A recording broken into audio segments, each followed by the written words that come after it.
பல்கலைக்கழகம் விவகாரம் இப்ப பயங்கர தீவிரமா போயிட்டு இருக்கு. பல கட்சிகள் தங்களோட கடனங்களை தெரிவிச்சுட்டு வராங்க. இந்த நிலையில பாத்தீங்கன்னா அதிமுகவினர் சார்பிலேயே இன்னைக்கு காலையில பல தமிழக மாவட்டங்கள்ல ஆர்ப்பாட்டம் நடைபெற்றுச்சு.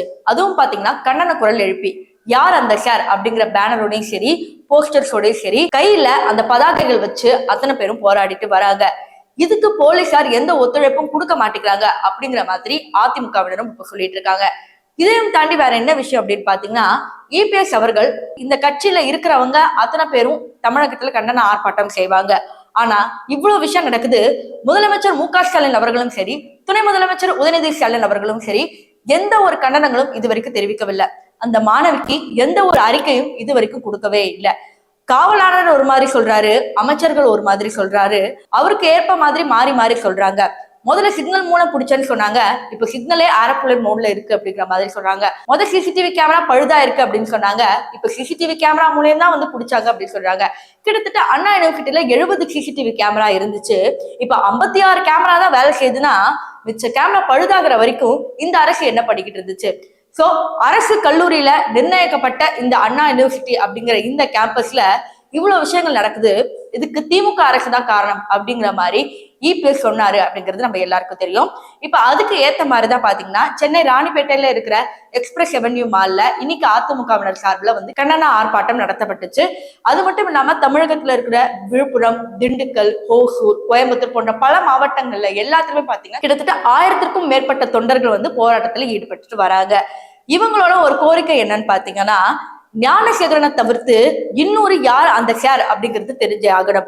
அந்த மாணவி தெளிவா எஃப்ஐஆர்ல குறிப்பிட்ட ஒரு விஷயம், அந்த ஞானசேகரன் அப்படிங்கிற இந்த நபர் சார் கிட்ட நீ போகணும், அந்த சார் கிட்ட நான் பேசுறேன் அப்படிங்கிற அந்த விஷயத்த திருப்பி திருப்பி அந்த மாணவி அந்த எஃப்ஐஆர்ல சொல்லும் பொழுது எப்படி காவல் ஆணையர் ஐபிஎஸ் அருண் அவர்கள் எப்படி மாத்தி சொல்லுவாங்க இந்த மாதிரி ஷேர்லாம் இல்லை அப்படிங்கிற மாதிரி.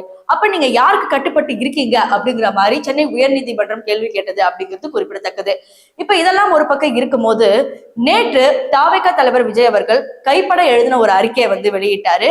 இந்த மாதிரி நம்ம தமிழகத்துல ஆளுகின்ற இந்த அரசுக்கு எத்தனை தடவை சொன்னாலும் புரியாது, கேட்டாலும் வேஸ்ட் தான், தமிழகத்தோட பெண்களுக்கு பாதுகாப்பு இல்ல அப்படிங்கிற மாதிரி அவரும் சொல்லியிருக்காரு.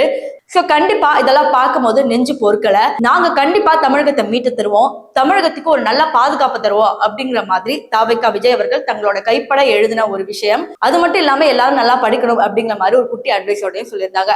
இப்ப இதெல்லாம் ஒரு பக்கம் இருக்க இன்னொரு நியூஸ் என்ன வந்துச்சு பாத்தீங்கன்னா தாவேகா தலைவர் விஜய் அவர்கள் ஆளுநரை சந்திக்க போறதா ஒரு விஷயம் வந்திருக்கு. அதாவது தன்னுடைய மனு கொடுத்து இந்த மாதிரி அண்ணா யூனிவர்சிட்டி இந்த பல்கலைக்கழக விஷயத்துல பாத்தீங்கன்னா தீவிரமா கொண்டு போகணும், யார் அந்த சார் அப்படிங்கறத கண்டுபிடிக்கணும் அப்படிங்கறத இவருடைய நோக்கமாவும் இருக்கு. இப்ப இதையெல்லாம் இருந்தாலும் இன்னொரு விஷயம் பாத்தீங்கன்னா டெல்லியில இருந்து தேசிய மகளிர் ஆணையம் வந்திருக்காங்க. இன்னைக்கு அண்ணா பல்கலைக்கழகத்துல அந்த ரேப் நடந்த அந்த ஸ்பாட்ல ஃபுல்லாவே விசாரிச்சு பார்க்க போறாங்க. என்னென்ன இருக்கு, நிஜமாவே என்னென்ன நடந்துச்சு அப்படிங்கிற மாதிரி முடிவு எடுத்திருக்காங்க. சோ இது பத்தின அறிக்கை நமக்கு கூடிய சீக்கிரமே வெளியே வரும் அப்படின்னு எதிர்பார்க்கப்படுது. இதெல்லாம் இருந்தாலும் இன்னொரு விஷயம் என்னன்னு பாத்தீங்கன்னா ரீசெண்டா முதலமைச்சர் ஸ்டாலின் அவர்கள் ஒரு அரசு விழாவில் கலந்திருக்கும் போது அங்க பல விஷயங்கள் ஸ்டாலின் அவர்கள் சொல்லியிருந்தாங்க. இந்த மாதிரி தமிழ்நாட்டு பெண்கள் வந்து எப்பவுமே படிப்புல டாப்பு, தமிழ் பெண்கள் எப்பவுமே டாப்பு அப்படிங்கிற மாதிரி பேசியிருந்தாங்க. அங்க இருந்த மாணவிகளும் அதற்கு ஏத்த மாதிரி எங்க முதலமைச்சர்னால தான் எங்களுக்கு இவ்வளவு கிடைச்சது அப்படிங்கிற மாதிரி பெருமையாகவும் சொல்லியிருந்தாங்க. இதுக்கு பல நெட்டிசன்கள் என்ன கமெண்ட் பண்ணிட்டு வராங்கன்னா தமிழ்நாட்டுல அரசு கல்லூரிக்கே எந்த ஒரு பாதுகாப்புமே இல்ல, இதுல எப்படி வாய் கூசாம போய் சொல்றாங்க அப்படிங்கிற மாதிரி நிறைய விஷயங்களும் நெட்டிசன்கள் கேள்வி எழுப்பி வராங்க.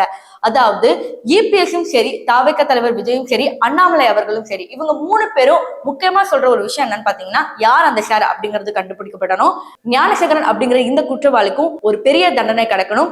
இதையும் தாண்டி ஒரு விஷயம் என்னன்னு பாத்தீங்கன்னா முதல்ல தமிழ்நாட்டு பெண்களுக்கு எல்லா பாதுகாப்புகளும் வழங்கணும் அப்படிங்கறத இவங்க 3 பேரோட ஒரு விஷயமாவே பார்க்கப்படுது. இதுல இபிஎஸ் அவர்களும் சரி அண்ணாமலை அவர்களும் சரி இன்னொரு விஷயத்தை குறிப்பிடுறது என்னன்னா தமிழ்நாடு காவல்துறை இந்த கேஸ தீவிரமா எடுத்துட்டு போக மாட்டேங்கிறாங்க, ஒருத்தரை மட்டுமே குற்றம் சாட்டியே இந்த விஷயத்தை எடுத்துட்டு போறாங்க.